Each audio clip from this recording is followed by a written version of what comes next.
아시다시피 그 보아스가 등장하기까지 이방 여인 룻이 보여준 대단히 현숙하고 정말 여성미가 넘치되 시어머니를 공양하고 그리고 예의 범절에 깍듯하고 몸가짐이 품행이 방정한 바로 이 룻은 이방 여인이었다.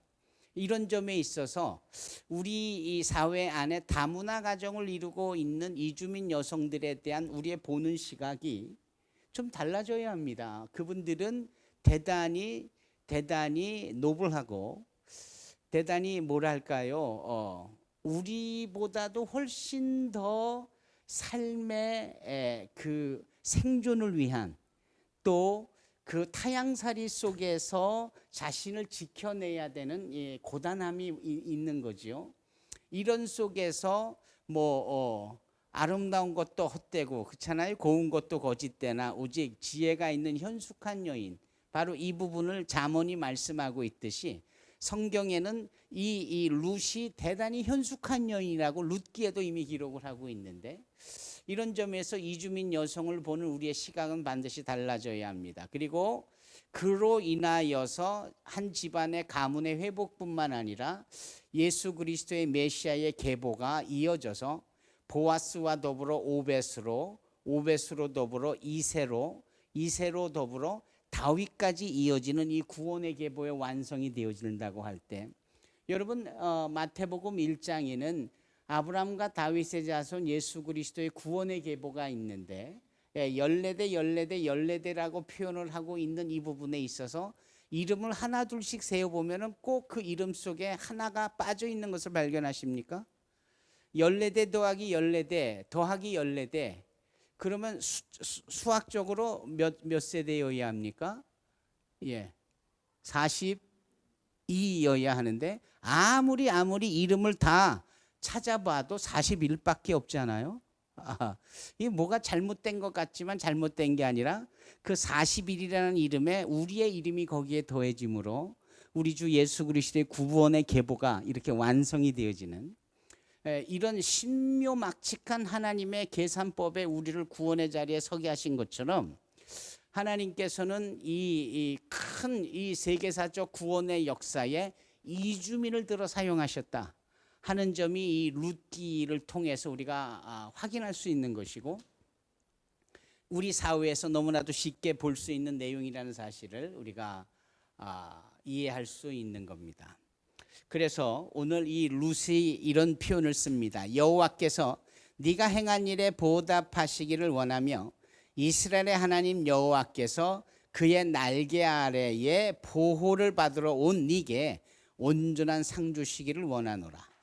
그들이 타향살이를 하는 이런 눈으로 본다면 피곤한 인생인데 주님의 은혜의 날개 아래 보호를 받으러, 그러니까 본인이 그거를 기획하고 기대해서 왔다라기보다 자신의 목적대로 그냥 시어머니를 따라왔지만 하나님께서는 당신의 은혜의 날개 아래 그 여인 룻을 보호하시려고 불러주셨다.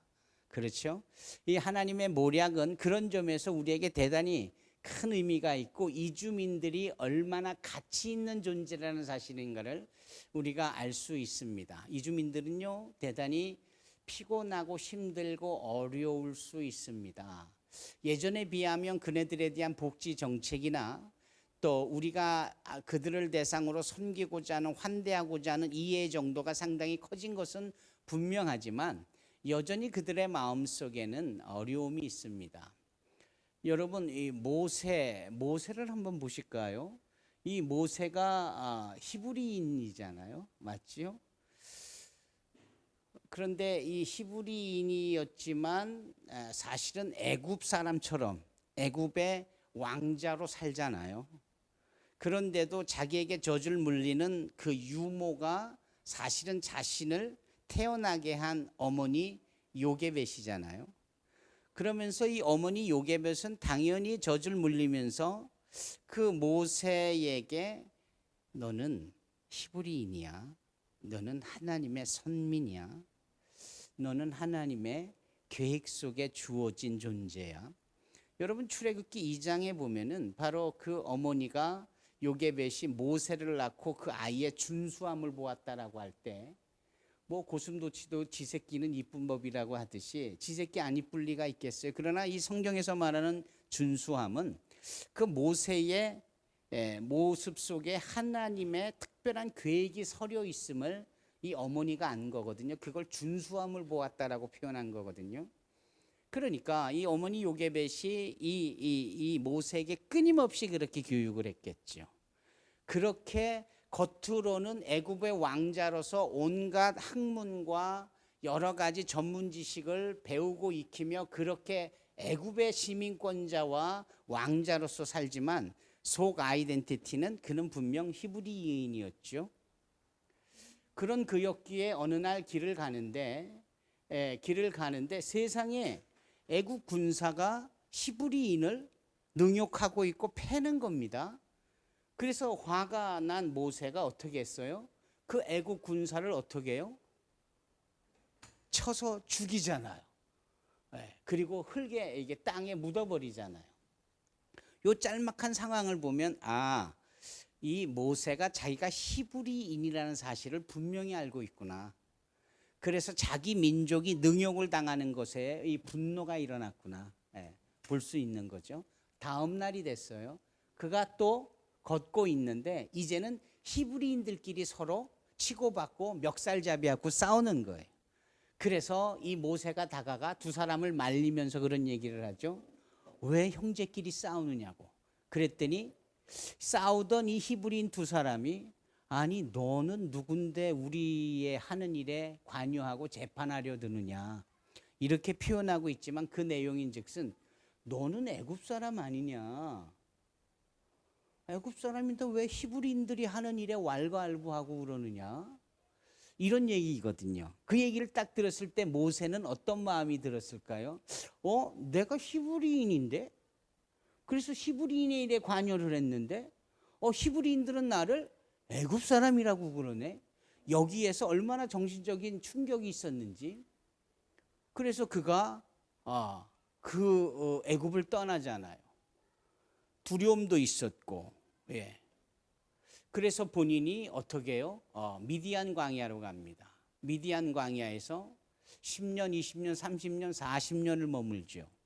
그러면서 미디안 여자인 시보라와 결혼을 하고 미디안 장인 이드로의 양을 치고 결국은 10년이면 강산도 변하는데 강산이 4번 변했으니까 이 모세는 완전히 이제 뭐 히브리인이 뭔지 애굽인이 뭔지 나는 어느 나라 사람일까요?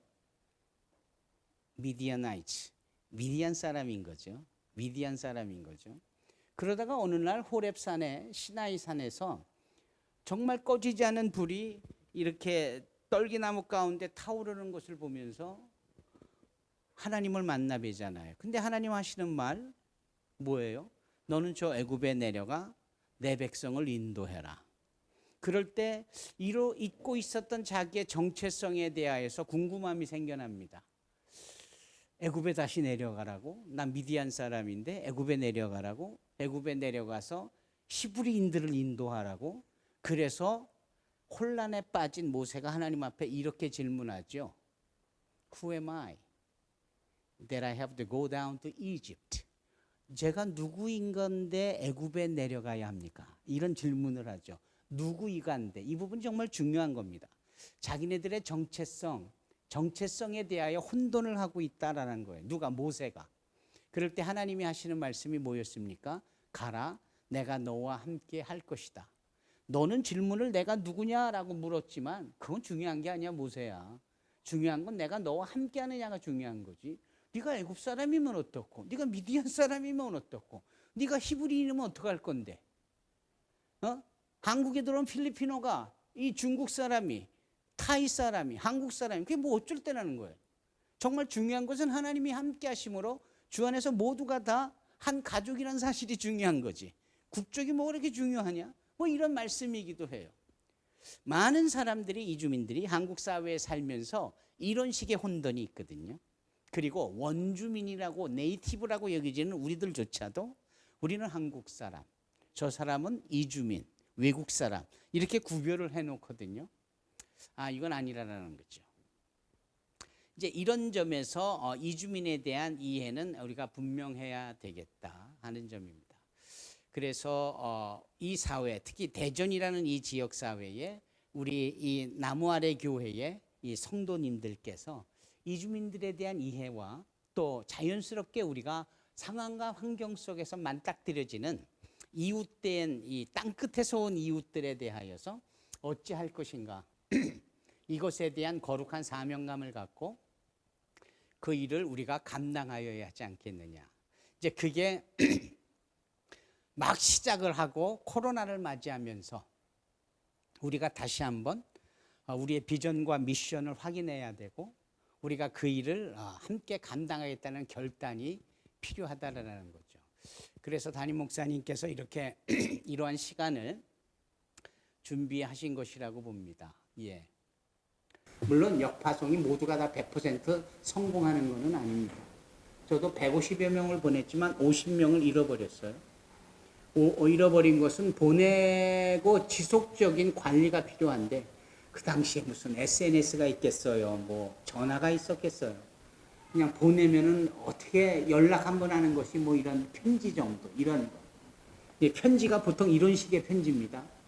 아, 보고 싶은 문 목사님, 저는 지난주까지 열심히 자전거를 타고 케냐와 우간다와 탄자니아를 오가면서 일을 했습니다.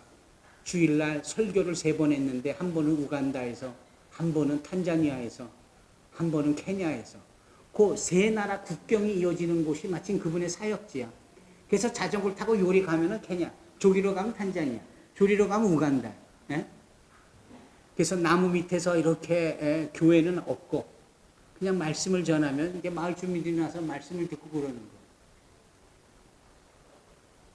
근데 더 많은 사람들이 복음을 전해 들었으면 좋겠다고 생각을 했는데 다음 주가 된 게 그게 이제 편지를 쓰는 그 직전에 주가 됐는데 한꺼번에 70명이 늘었다는 거예요. 그래서 복음을 전했는데 얼마나 신나는지 몰랐다고 가로하고 그런데 그 대다수의 50명이 히히히 나무에 있는 원숭이들이었어요. 이렇게 딱. 이제 그게 저는 그 내용을 보면서 무척 살갑더라고요. 왜 뭐 그 누굽니까 프란시스 같은 분도 지나가다 말고 으르렁대는 늑대 보고 늑대 형제요. 아니 고작 나를 보고 으르렁거리면 나는 어떡하냐. 저기 갔더니 새들이 얼마나 지지배배 시끄러운 참새 자매들이요. 그 좋은 소리로 하나님을 찬양하지. 이렇게 수다 떠느냐고 시끄럽게 하냐고 이렇게 말을 했다는 거 아닙니까? 그랬더니 참새가 그 소리를 듣더니 순식간에 하모니를 이루면서 하나님을 찬양하더라고. 기가 막히잖아요. 예. 저는 그렇게 생각합니다. 마가복음에 따르면 예수님께서 광야에서 들짐승과 함께 하셨더라고요. 그분의 구원의 계획은 사람의 죄로 인하여 신음하고 있는 짐승들까지도 회복과 화해와 위로를 주셨다라고 생각을 하거든요. 그러니까 여기 피터 오치eng이라는 목사님인데 그분이 그 자전거를 타고 우간다로 탄자니아로 케냐로 오고 가면서 그렇게 말씀을 전하는데 뭐 성전 지을 거니까 뭐 이런 거 없이 그냥 나무 밑에서 하는데 원숭이까지 와서 복음을 들으니 본인도 좋았다. 저도 참 좋더라고요. 네. 이런 재생산이 역선교로 인하여서 역파송으로 해서 있는 거. 나무 아래 교회에 왔던 사람들이 중국을 변화시키고 이곳에 온 많은 유학생들이 친한파를 넘어서 주님의 일꾼 되어져 각 나라에 지도력을 내놓을 수 있는 리더십이 된다면 이건 엄청난 일 아닙니까? 다니엘 한 사람이 바벨론에서 내놓은 영향력 그거 정말 대단한 것처럼 우리로 인한 이 유학생 선교가 그런 열매와 결실을 거둔다면 이건 정말 놀라운 일이겠죠. 제 말씀이 이해가 가십니까? 알지요. 느닷없이 피터 오치eng 목사가 보고 싶네요. 가슴도 짠하고. 그분이 갔다 왔다. 어느 날 그분이 연세도 꽤 돼요.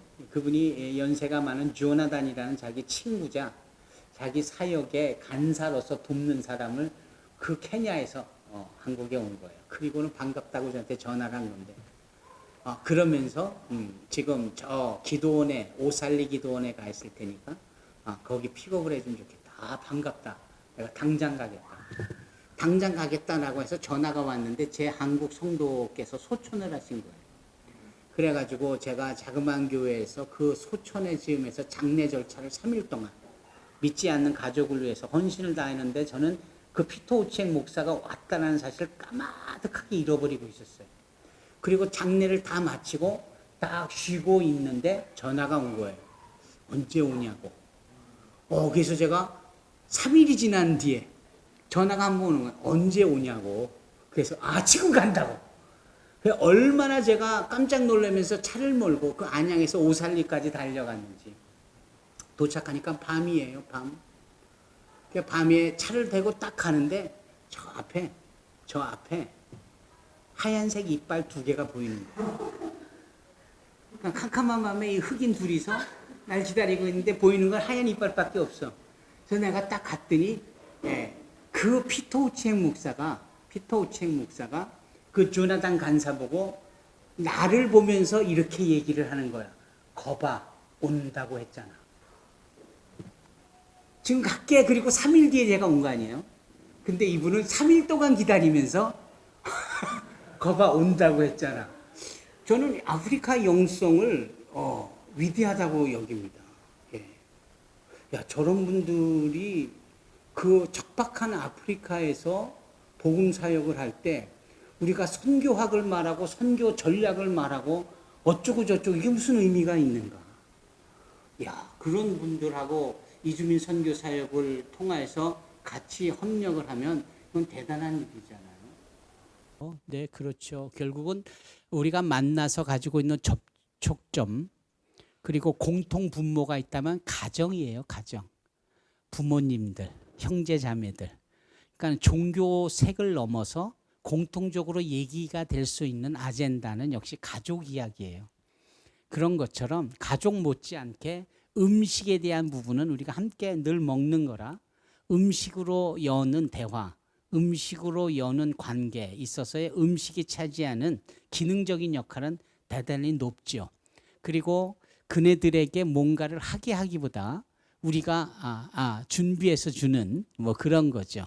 우리가 해외에 나갔는데 한국의 김치에 대해서 익히 알고 있는 그분들이 우리가 봤을 때 도저히 김치가 아닌데도 자신은 김치라고 만들어서 우리 앞에 내놓을 때 그걸로 불편하거나 어색해할 사람은 하나도 없듯이 오히려 반갑고 그런 것처럼 우리가 사전 지식을 갖고 그네들을 위하여서 음식을 2종류를 만들어내고 한국에 늘 그냥 전통적이고 우리가 먹는 거를 8개를 내놓는다면 너무 좋죠. 너무 좋죠.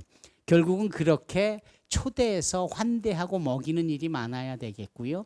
거꾸로 나도 그들 집에 가서 아주 자그마한 분량이나 별거 아닐 수 있는 음식이라도 그 부분을 함께 먹어주는 것. 이게 보통 일이 아닌 거거든요. 제가 첨언해서 2분만 더 말씀드리면 제 사역의 비결이 그거였습니다. 특히 아프리칸들을. 이분들이 월요일부터 금요일, 토요일 오후까지 열심히 공장에서 일하고 나서 그들이 샤워를 하고 쉬면서 가장 즐거워하는 게 뭐냐면 음식이에요. 자기네들이 만드는 음식. 근데 후후라는 음식이 있어요. 후후는 우리나라 수제비 같은 건데 좀 다르죠. 이렇게 밀가루를 뜨거운 물을 넣어서 반죽을 하면서 익혀가면서 큰 덩어리를 만들어내요. 이렇게 덩어리를. 그 사이 한쪽에선 냄비에다가 꽁치 통조림이나 닭고기나 이런 것을 이렇게 넣어서 그거를 이렇게 짜작짜작하게 스튜를 만들어내요. 우리나라 치면 청국장과 같은. 그걸 냄비를 요만한 걸 두고 반죽해놓은 이만한 그 밀가루 반죽을 이렇게 딱 두고 동그랗게 앉아요. 동그랗게 앉아서 이렇게 떡을 떼가지고 그 냄비에 있는 그 스튜에다가 자기가 띈 이걸 손으로 쪼물락쪼물락 해서 동그랗게 만들어서 이 냄비에다 손을 집어넣고 그 안에서 쪼물락쪼물락 해서 양념이 그 밀가루에 들어가도록 해서 이렇게 꺼내가지고 자기 입에다 넣고 꿀꺽 삼키는 거예요. 이게 후후인데 보통 그렇게 못 드실걸요. 왜냐하면 대단히 비위생적인 것처럼 보이거든요. 검은 손이 반죽을 하고 그렇게 하고 띄어서 쪼물락쪼물락대고 여기다 집어넣고 뺐는데 얘도 집어넣고 얘도 집어넣고 이제 내 차례야. 그게 이렇게 집에 가서 침도 다 묻은 손인데 또 들어가고 근데 저는 아무렇지 않았어요 정말. 그리고 그렇게 맛있는 거예요 그게. 그래서 토요일 오후만 되면 저는 이 공장 저 공장 가서 둘러앉은 친구들 틈에 가가지고 그거 먹어대는 게 제 일이었어요. 먹어대면 그 공장에서 보통 서너 명씩 새로운 성도들이 다음날 우리 교회를 오는 거예요. 자기를 찾아와주고 함께 먹어주는 이 부분에서 아주 마음에 따뜻함이 있었던 것 같아요. 그러니까 그런 것들이죠. 그런 것들. 뭔가 우리만 줄 수 있는 게 아니라 그들이 줄 수 있는 것들을. 그래서 저는 항상 명절이 되면 야 선물 줄까? 야 어디 여행지 놀러 갈까? 야 이게 대부분 100이면 99는 이렇게 해요. 근데 저는 이렇게 해요. 어떻게 하냐면 야 명절인데 연휴인데 니네도 그동안 돈 벌고 보너스도 받고 그랬지? 그럼 우리 고아원 가자. 우리 양로원 가자. 너희들보다도 더 어려운 부모 없는 아이들이 있어. 너희들의 그 부모님과 같은 분들이 자식 없는 채 있는데 너희들이 가서 좀 하루 섬기자. 빨래도 해드리고 음식도 해드리고. 그러니까 너희들도 한국에 와서 직업을 얻고 돈을 벌었으니 너희들도 좀 나눠봐. 지금 이 연휴가 그럴 때야. 저희는 그렇게 해서 지금도 그렇게 해요. 지금도. 그래서 돈 버는 아이들이 고아원에 있는 한국 어린이들에게 있는 동안만큼이라도 자기 월급에서 5%뭐 이렇게 정한 만큼 이렇게 용돈도 주고 부모님들에게도 줘요. 그런데 하나도 불편해하는 사람이 없어요. 안 시키고 그렇게 제안을 안 하니까 못하고 안 할 뿐이지 데립다 데려다가 먹이고 선물 앵겨주고 뭐 이러는 데 익숙해서 얘네들은 늘 받는 데에 뭐가 준비가 된 것처럼 여기지만 그렇지 않거든요. 그래서 리더십이 어떻게 이해하고 어떻게 적용하고 어떻게 이끄느냐에 따라서 그 펠로십이 사역이 대단히 의미 있게 발전할 수 있다라고 봅니다.